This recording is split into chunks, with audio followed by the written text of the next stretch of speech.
Anant, script വളരെ നന്നായിട്ടുണ്ട്. Very intensive and typical Malayalam. Great job. Thank you Surya. ഇനി നമുക്ക് ആവശ്യം ഒരു പഴയ വീടാ. എത്ര പഴമയുള്ളതാണോ അത്രയും നല്ലത്. യെസ്. എനിക്കൊരു വീടറിയാം. എവിടെ? കൊട്ടിക്കേഹര. മൂഡ്ഗേരയ്ക്ക് ശേഷം വരും. അതൊരു പഴയ വീടാണ്. അതിന്റെ ഫോട്ടോ എന്തെങ്കിലും ഉണ്ടോ? ഇല്ല, പക്ഷെ അവിടെ രാജു എന്ന് പറഞ്ഞ ഒരാളുണ്ടാവും. അയാളോട് ചോദിക്കാം. I think I have his number. Okay. നിന്നോട് പറയണമെന്ന് വിചാരിച്ചാ. ഇന്നലെ നീ പോയത് പിന്നെ ഞാൻ വിചിത്രമായൊരു സ്വപ്നം കണ്ടു. എന്ന് വെച്ചാ? ആരോ ഒരാൾ ഒരു ലേഡിക്ക് ഗിഫ്റ്റ് കൊടുത്ത മാതിരി ഒരു ഗോൾഡ് ചെയിൻ, ഒരു ലോക്കറ്റും ഉണ്ടായിരുന്നു. ആ ലേഡി അത് ഇട്ടിട്ട് ഒരുപാട് ചിരിച്ചു. അതൊരു വല്ലാത്ത ചിരിയായിരുന്നു. കിട്ടേണ്ടത് കിട്ടിക്കഴിഞ്ഞാ പെണ്ണുങ്ങളൊക്കെ അങ്ങനെയാ ചിരിക്കാറ്. എന്താ അങ്ങനെയല്ലേ? വിചിത്രമായ ശില്പം എന്ന് പറഞ്ഞാ അത് എക്കോ അടിക്കുന്ന പോലെ. ഇനിയിപ്പോ അത് പ്രേതാണെന്ന് പറയോ? അത് ശരി. അതിൽ വിചിത്രമായ എന്താ ഉള്ളേ? അവർ ധരിച്ചിരുന്നത് എന്റെ ചെയിൻ. ആ ചിരിയെ അത് ദുഷ്ടശക്തിയല്ലേ? ഇനിയെങ്കിലും ഞാൻ പറയുന്നത് നീ ഒന്ന് കേക്ക്. അത് നിനക്ക് നല്ലതേ ചെയ്യൂ. ഇന്നലെ ഞാനും ഒരു സ്വപ്നം കണ്ടു. ഒരു ഭയങ്കരമായ സ്വപ്നം. ഞാനൊരു പ്രേതത്തിനെ കണ്ടു. ഞാൻ അപ്പോഴേ പറഞ്ഞതല്ലേ, ഇവൻ വാ തുറന്ന പ്രേതം ഭൂതം പിശാചെന്ന് മാത്രമേ പറയുള്ളൂ. നിനക്ക് എന്താടാ പ്രശ്നം? ഇതൊക്കെ വെറും സ്വപ്നമല്ലടാ. എനിക്ക് ഇത്തരത്തിലുള്ള സ്വപ്നങ്ങളൊക്കെ വരാറുണ്ട്. കാടിന്റെ ഇടക്ക് ഒറ്റൊരു വീട്, ചെറിയൊരു നടപ്പാത, പിന്നെ കറുപ്പ് സാരിയിട്ട് ഒരു പെണ്ണ്. കറുപ്പ് സാരിയോ? അതേടാ. പക്ഷെ പട്ട് സാരിയാണോ കോട്ടൺ സാരിയാണോ എന്ന് എനിക്കറിയില്ല. നെക്സ്റ്റ് ടൈം ചോദിച്ചു പറയാട്ടോ. പോടോ. ആ, ഇതാണ് ആ വീട്.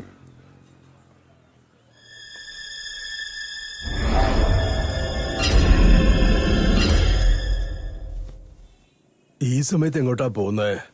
ഒരു ഇലക്ട്രോണിക് എക്സിബിഷന് പോണം. ടിഫിൻ കഴിച്ചിട്ട് മോനെ. വെളിയിൽ പോയി കഴിച്ചോളാം അമ്മേ. ഫ്രണ്ട്സ് ഒക്കെ ഉണ്ട് കൂടെ. നിനക്കുള്ള ഇലക്ട്രോണിക് കമ്പ്യൂട്ടർ ഇൻട്രസ്റ്റിനെ കുറിച്ച് എനിക്കൊരു പ്രശ്നവും ഇല്ല മോനെ. അത് നിന്റെ ഇഷ്ടം. അതിന് ശാസ്ത്ര സമ്പ്രദായങ്ങളെ അപമാനിക്കരുത്. അത് നമ്മുടെ കുലത്തൊഴിലാ. അത് എത്ര പ്രധാനമാണെന്ന് നിനക്ക് മനസ്സിലാകുന്നില്ല. ഒരു ജോത്സ്യന് ആവശ്യമുള്ളത് ജ്ഞാനവും അറിവുമാണ്. അതെല്ലാം നിന്റെ അടുത്തും ഉണ്ട്.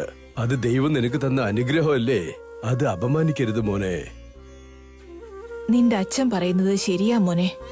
ജോത്സ്യം നോക്കുന്നത് നമ്മളുടെ കുലത്തൊഴിലാ. അതൊരിക്കലും നമ്മൾ മറക്കരുത്. അമ്മേ, അത് കുലത്തൊഴിലൊക്കെ ആയിരിക്കാം.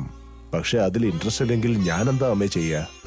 ഇത് കണ്ടില്ലേ, ഇപ്പൊ ഞാൻ ചെയ്യുന്ന ജോലി എനിക്ക് വളരെ ഇഷ്ടമാ. എനിക്കിഷ്ടമില്ലാത്ത ജോലിയും പറഞ്ഞ് എന്നെ വെറുതെ ശല്യപ്പെടുത്തരുത്.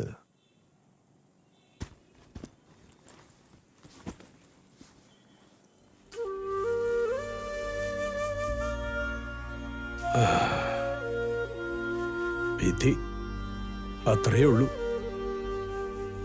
നമ്മളത് നടപ്പിലാക്കുന്നു. പക്ഷെ തീരുമാനിക്കുന്നത് ദൈവമാണ്. എനിക്ക് ഡോക്ടറിനെ ഒന്ന് കാണണം. എന്തിനാ? നിങ്ങൾക്ക് എന്താ സുഖല്ലേ? ശരീരത്തിന് സുഖമില്ലെന്നില്ല.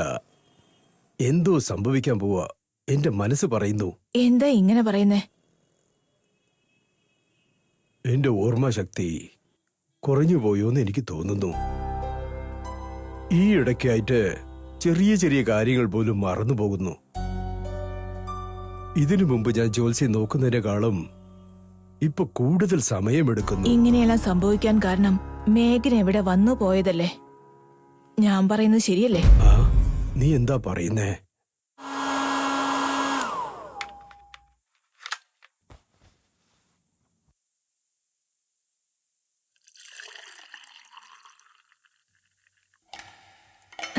ആന്റി. മേഘന, ഇന്നലെ നിന്നെ കുറിച്ചായിരുന്നു സംസാരം. അതെയോ?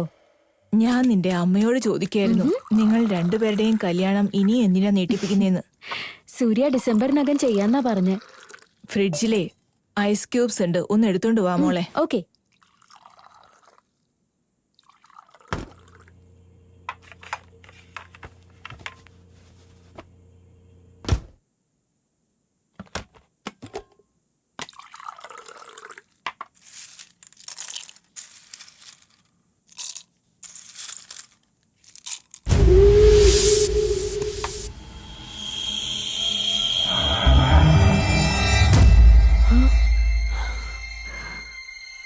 അല്ല, എന്താ ഇത്?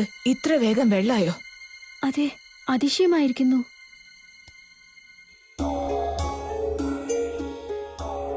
ഞാൻ അന്ന് വല്ലാതെ പേടിച്ചു പോയി. അത് മാത്രല്ല, അവൾ സംസാരിക്കുമ്പോ അതവൾക്ക് അത്ഭുതമായിരിക്കുന്നെന്ന് പറഞ്ഞാലും അവളുടെ മുഖത്ത് അങ്ങനെയുള്ള റിയാക്ഷൻ ഉണ്ടായിരുന്നേയില്ല.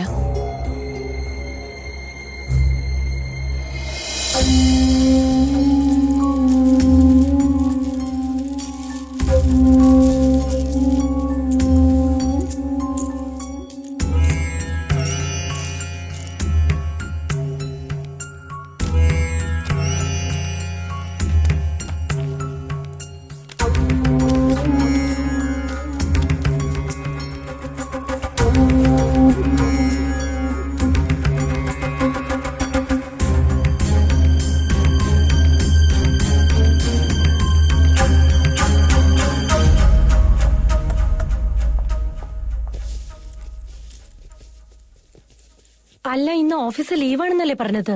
നീ എവിടെയാ പോകുന്നത്? സൂര്യയെ കാണാൻ. എന്തോ മീറ്റിംഗ് ഉണ്ടെന്ന് പറഞ്ഞു. എന്നോടും വരാൻ പറഞ്ഞു. ഓ, അങ്ങനെയാണെങ്കിൽ നീ ഭക്ഷണം കഴിക്കാൻ വരില്ലേ? ഇല്ല, ഒരു പക്ഷെ ഞാൻ വന്നാ വിളിക്കാം. Okay, bye. Okay, by.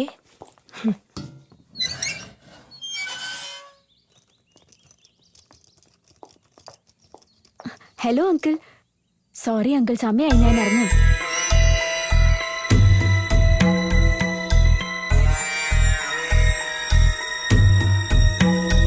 നിങ്ങളെ കണ്ട് ഒരുപാട് കാലായല്ലോ ചേട്ടാ. ഒന്നുമില്ല മോളെ, അടുത്ത എന്റെ ഒരു സുഹൃത്തുണ്ട്, അയാളെ കണ്ടിട്ട് പോവാന്ന് വന്നതാ. അവൻ ഇവിടെ അടുത്താ ഉള്ളത്. ഇടയ്ക്ക് ഇങ്ങോട്ട് കേറിയിട്ട് പോവാന്ന് വന്നു.